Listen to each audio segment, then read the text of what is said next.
Hello and welcome guys, स्वागत है हमारे यूट्यूब चैनल स्टडी स्क्वायर पे। ये हमारी C programming series for beginners 2025 का 10th वीडियो है, जहां पर हम लूप्स के बारे में पढ़ेंगे। तो चलिए शुरू करते हैं। Loop basically group of codes होते हैं जो कि एक पर्टिकुलर टास्क को बार बार कराने में हेल्प करता है। जैसे कि मान लीजिए दिन और रात बार बार पृथ्वी में आता रहता है, ठीक वैसे ही हम कोड्स में भी कुछ ऐसे फंक्शंस परफॉर्म करते हैं जिसको हमें बार बार करने की जरूरत पड़ती है, तो उसको हम लूप्स में इंक्लूड कर देते हैं। तो as per the definition, loops can execute a block of code as long as specified condition is reach. मतलब लूप एक ऐसा कोड है जो बार बार अपने आप को रिपीट करता रहता है जब तक कि उसकी जो कंडीशन है, बेस लाइन है, वो मीट नहीं होती। लूप्स हम क्यों इस्तेमाल करते हैं? क्योंकि इससे हमारा टाइम बचता है, हमारा एरर कम होता है और हमारे कोड को रीडेबल भी बनाता है। गैस करिए, आप एक लाइन बार बार लिख रहे हो, आप 1 से 10 बार लिख सकते हो, 100 बार भी लिख सकते हो, लेकिन अगर एक लाइन आपको 1000 लाख बार लिखने की जरूरत पड़े तो सोचो कोड कैसे लगेगा। इसी वजह से हम लूप्स का इस्तेमाल करते हैं, जहां पर हम एक ब्लॉक ऑफ कोड लिखते हैं जिसके अंदर हमें कंडीशन देते हैं। जब तक कि वो कंडीशन मीट नहीं होता, हमारा वो कोड रन होता रहता है इन्फिनिट टाइम, जब तक कि हमको अपना आउटपुट मिल नहीं जाता। तो पहले हम देख लेते हैं कितने टाइप्स के लूप्स होते हैं। तो बेसिकली हमारे पास 4 अलग अलग टाइप्स के लूप्स होते हैं। पहला है फॉर लूप, दूसरा है व्हाइल लूप, तीसरा है डू व्हाइल लूप और चौथा है नेस्टेड लूप। एक एक लूप को बारी बारी पढ़ेंगे और इसके प्रैक्टिकल्स भी करके देखेंगे। तो चलिए शुरू करते हैं हमारा फर्स्ट लूप फॉर लूप से। For loop, when you know exactly how many times you want to loop through a block of code, use the for loop instead of while loop।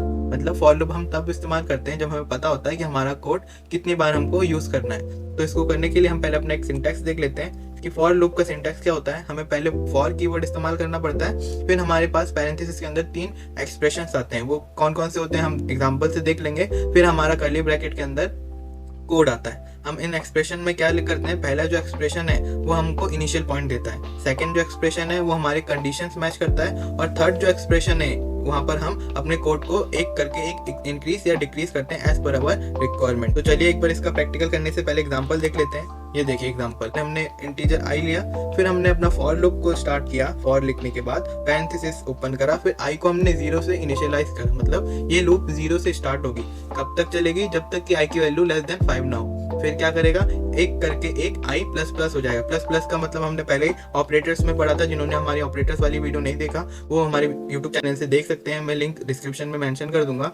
तो यहाँ पे प्लस प्लस ऑपरेटर इस्तेमाल हुआ है, जिसका मतलब होता है इंक्रीमेंट बाय 1। यहाँ पर आई 1 से इंक्रीज हो जाएगा। कोड में क्या रन करेगा? प्रिंट कर देगा हमारे इंटीजर वैल्यू जो कि आई होगी। सेम एग्जांपल हम एक बार प्रैक्टिकल करके भी देख लेते हैं, जिसके लिए हम यूज करेंगे विजुअल कोड टेक्स्ट एडिटर का। के लिए हम पहले वेरिएबल बना लेते हैं, इंट आई ले लेते हैं, या आप कुछ भी लिख सकते हो, ये आप पे डिपेंड करता है। फिर हम अपना फॉर लूप स्टार्ट करते हैं फॉर लिखने के बाद, फिर parenthesis open and close and then curly bracket. अब पैरेंथेसिस के अंदर हम 3 अलग अलग एक्सप्रेशन लिखेंगे जो हमारे फॉर लूप को डिफाइन करेगा। जैसे कि पहले हम आई की वैल्यू 0 से इनिशियलाइज कर देंगे।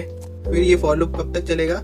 जब तक कि हमारी वैल्यू 10 से छोटी रहे। तो जैसे ही 10 से बड़ी हो जाएगी आई की वैल्यू, ये लूप ब्रेक हो जाएगा। फिर एक एक करके हम लूप की वैल्यू बढ़ाते रहेंगे। फिर इसके कोड में लिख देते हैं, प्रिंट कर दे ये हमारा आई की वैल्यू। यहाँ पे हम कुछ भी डाल सकते हैं जिसको हमको रिपीट कराना हो। मैं सिंपली आपको आई से ही समझा देता हूँ। हाँ जी, तो जैसे ही हम इसको रन कोड करेंगे, आप देखिएगा 1 2 0 से लेके 9 तक प्रिंट हो जाएगा। देखिए 0 1 2 3 4 5 6 7 8 9। तो ये वर्क कैसे करता है गाइस? पहले ये फॉर लूप में आता है, अपने इनिशियल पॉइंट को देखता है जो कि है 0, ठीक है। फिर सेकंड कंडीशन में आता है कि आई की वैल्यू कब तक हमको चाहिए? जब तक 10 से कम हो, ठीक है। फिर क्या करे? वो एक एक से प्लस कर दे। फिर क्या करे? प्रिंट कर दे हमारी सेम आई की वैल्यू। तो पहले ये 0 ले लेता है जो कि 10 से कम है, ठीक है। तो फिर उसके बाद 1 से बढ़ा भी देता है, लेकिन उसी बीच एक बार वो आई को प्रिंट कर देता है। फिर जैसे ही 1 बढ़ गया, फिर ये मैच करता है हमारी कंडीशन कि 1 10 से कम है। हाँ जी 10 से कम है। फिर वो 1 बढ़ा भी लेता है और फिर प्रिंट करके दे देता है। अब उसकी वैल्यू 2 है, फिर वो 2 पे कंडीशन को चेक करता है क्या ये 10 से कम है? हाँ 10 से कम है। फिर वो 1 से बढ़ाएगा और फिर हमारा ये कोड रन कर देगा जब तक कि हमारा कोड 10 से छोटा रहे। और जैसे ही 10 से बड़ा हो जाएगा, हमारा कोड ये कंडीशन मैच नहीं करेगा और ये लूप ब्रेक हो जाएगा। यहाँ पर हम 1 की जगह 2 से भी बढ़ा सकते हैं। उसके लिए हमको क्या करना पड़ेगा? a equals to i plus 2 कर देंगे। तो इससे क्या होगा? हमारे जो कोड है वो एक के बाद एक रन होगा। जैसे 0 लेगा, फिर 2 ले लिया, फिर 4 ले लिया, फिर 6 ले लिया, फिर 8 ले लिया। 10 नहीं लेगा क्योंकि हमने कंडीशन में लेस देन 10 लिया। अगर हम लेस देन इक्वल्स टू 10 लेते हैं तो ये 10 को भी कंसीडर करता है। ये देखिए अब ये 10 को भी कंसीडर करेगा। तो गाइस ऐसा हमारा फॉर लूप वर्क होता है। अब चलिए देख लेते हैं हमारा सेकंड लूप। सेकंड है हमारा while लूप। while लूप क्या होता है? The while loop loops through a block of code as long as specified condition is true. ये लूप तब तक चलता है जब तक कि हमारा कंडीशन मैच होता है। दोनों लूप का ही सेम वर्क होता है। इसका एक बार सिंटैक्स देख लेते हैं। सिंटैक्स में क्या होता है? पहले हम while लूप के कंडीशंस लिखते हैं, फिर उसके बाद हमारा कोड एग्जीक्यूट होता है। तो इसमें हम एक बार एग्जांपल के तौर पे देख लेते हैं कि एग्जांपल पे पहले हम इंटीजर की वैल्यू 0 ले लेते हैं, फिर अपनी कंडीशन मीट करवाते हैं और उसके बाद हमारा जो ब्लॉक ऑफ कोड है वो रन होता है और उसके बाद इंक्रीमेंट होता है। इसको एक बार हम प्रैक्टिकली करके भी देख लेते हैं। हमारे while लूप के लिए एक इंटीजर बना लेते हैं, int a इक्वल्स टू 0 से स्टार्ट कर लेते हैं इसका बेस लाइन। फिर while लूप में हम क्या करेंगे, इसकी यहाँ पे कंडीशन दे देंगे कि जब तक a छोटा हो 10 से, इस बार हम 15 ले लेते हैं, 15 से तब तक क्या करे, ये प्रिंट कर दे हेलो वर्ल्ड और i की वैल्यू भी, जिसके लिए हम इंटीजर फॉर्मेट स्पेसिफायर यूज कर रहे हैं। साथ ये क्या करे, a की वैल्यू 1 से बढ़ा दे। जैसे ही इस कोड को हम सेव एंड रन कोड करेंगे तो देखिए इसका आउटपुट क्या आता है। देखिए हेलो वर्ल्ड 0, हेलो वर्ल्ड 1। हम इसको अच्छे से लिखने के लिए यहाँ पे न्यू लाइन कमांड दे देते हैं जिससे कि हमारा कोड अच्छे से दिखेगा।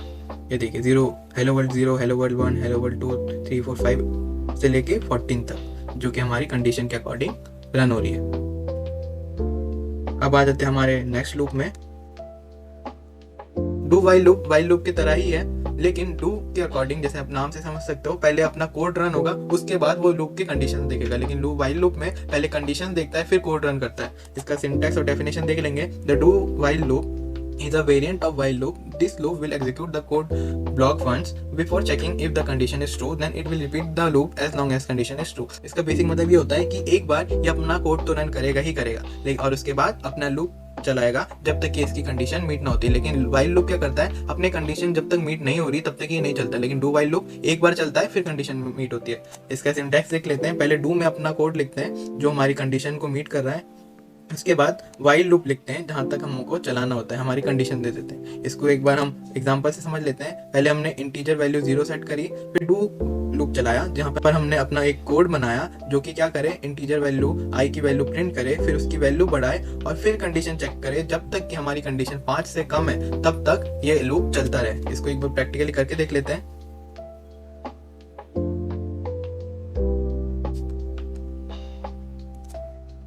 पहले हम डू लिखेंगे, अपना कोड लिखेंगे जो हमें करवाना है।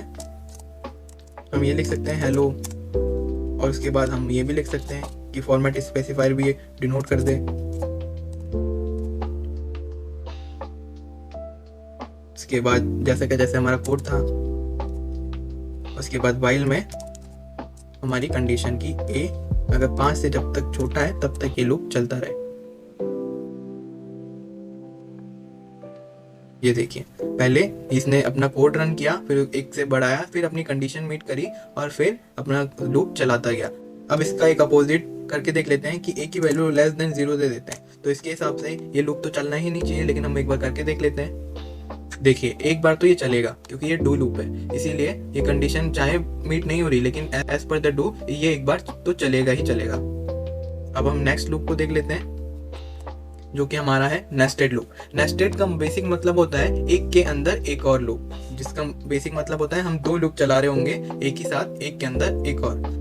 डेफिनेशन देख लेते हैं। It is also possible to place a loop inside another loop, this is called nested loop. मतलब एक इनर लूप होगा और एक आउटर लूप होगा। इसका एग्जांपल देख लेते हैं। एक हमने 2 वेरिएबल लिया, 2 लूप अलग अलग लूप के लिए, एक इंटीजर i और एक इंटीजर j। इंटीजर i हमारे आउटर लूप के लिए और इंटीजर j हमारे इनर लूप के लिए। हमारा ये पहला लूप है और ये हमारा दूसरा लूप है। तो पहला लूप क्या करता है, इंटीजर i का बेस लाइन 1 ले लिया और ये तब तक चले जब तक कि 2 और 2 के इक्वल इसकी कंडीशन मैच हो, और एक एक करके बढ़े और प्रिंट कर दे आउटर और i की वैल्यू। और हमारा सेकंड लूप क्या वर्क करता है, ये j की बेस लाइन 1 ही लेता है, ये 1 से शुरू होगा और लेस देन इक्वल्स टू 3 तक चलेगा और ये भी 1 1 से ही बढ़ेगा और प्रिंट क्या करेगा, इनर और फिर इंटीजर वैल्यू जो कि j की रिटर्न करेगा। टोटल ये 2 into 6 टाइम चलेंगे। जैसे कि आप देख सकते हो ये 2 बार चलेगा और ये 3 बार चलेगा, मतलब टोटल 6 टाइम ये वर्क करेगा। इसको एक बार प्रैक्टिकली करके भी देख लेते हैं हम, जिसके लिए हमें 2 लूप बनाने होंगे। हमको पहले आउटर लूप और एक इनर लूप बनाने की रिक्वायरमेंट पड़ेगी। पहले हम आउटर लूप बना लेते हैं, जिसके लिए हम लिखेंगे फॉर और उसके बाद पैरेंथेसिस, और इसके अंदर हम कंडीशन देंगे इंट आई शुरू हो 0 से और इंट आई चले कब तक, जब तक इसकी वैल्यू 2 से कम हो, मतलब 0 1 2 बार चलेगा और ये हर बार एक एक करके बढ़ता रहे। और फिर हमारा कोड चले जिसमें प्रिंट हो क्या, वेलकम, नहीं आउटर लिख देते हैं जिससे आपको कंफ्यूजन नहीं होगी, आउटर, और हमारे इंटीजर आई का वैल्यू, उसके साथ एक न्यू लाइन कमांड जिससे हर एक लाइन अलग अलग लाइन पे आएगी, जिससे आपको इजीली अंडरस्टैंडिंग होगी। और इसी लूप के अंदर, मतलब इस कर्ली ब्रैकेट के अंदर हमारा एक और लूप चले फॉर से, जिसकी वैल्यू इंटीजर जे ले लेते हैं फॉर डिफरेंशिएशन, जो कि शुरू हो सेम 0 से और 0 कब तक चले, जब तक इसकी वैल्यू 3, मतलब 0 1 2 हमको 3 बार चलाना है, तो हम इसको लेस देन इक्वल टू 3 कर लेते हैं और हर बार जे की वैल्यू 1 1 से प्लस हो जाए।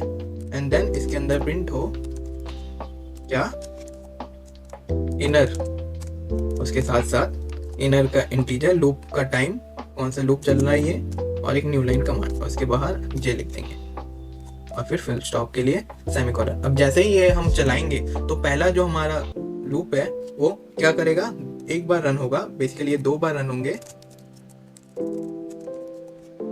और ये लूप बेसिकली 3 बार रन होगा।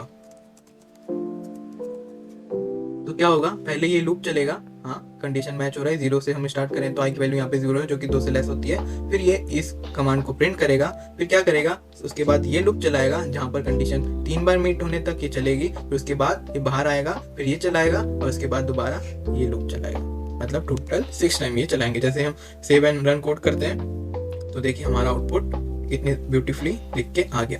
पहले हमारा आउटर लूप चला, बिल्कुल चला, फिर हमारा इनर लूप चला, कितने बार, 4 बार, हमने लेस देन इक्वल टू 3 किया था, मतलब 0 1 2 3, मतलब 4 बार चला। फिर हमारा आउटर लूप चला, फिर हमारा इनर लूप चला।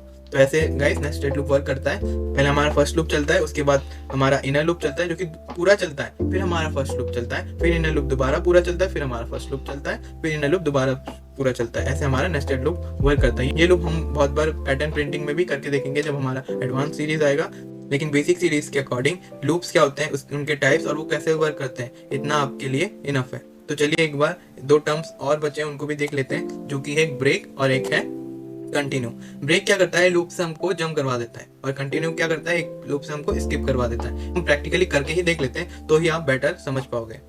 अब इस आउटर लूप को ही हम इस्तेमाल कर लेते हैं, जहाँ पर हम कंडीशन थोड़े चेंज कर लेते हैं। यहाँ पर हम कंडीशन 5 दे देते हैं और हमारा लूप ऐसे ही रख देते हैं, और इसमें हम पहले ब्रेक और फिर कंटिन्यू का कमांड करके देख लेते हैं। इसके लिए हम इफ लिखेंगे, जब हमारी वैल्यू आई की वैल्यू 2 के इक्वल आए तो क्या करें, हमारा कोड ब्रेक हो जाए, मतलब खत्म हो जाए, लूप से बाहर आ जाए। तो जैसे ही ये 2 के इक्वल आएगा हमारा कोड 2 पे ही आके रुक जाएगा, देखिए 1 और 2। ब्रेक की जगह हम कंटिन्यू करके देख लेते हैं, लेकिन कंटिन्यू करने के लिए हमको ये printf कमांड नीचे लिखना पड़ेगा जिससे कि ये वर्क प्रॉपरली करे।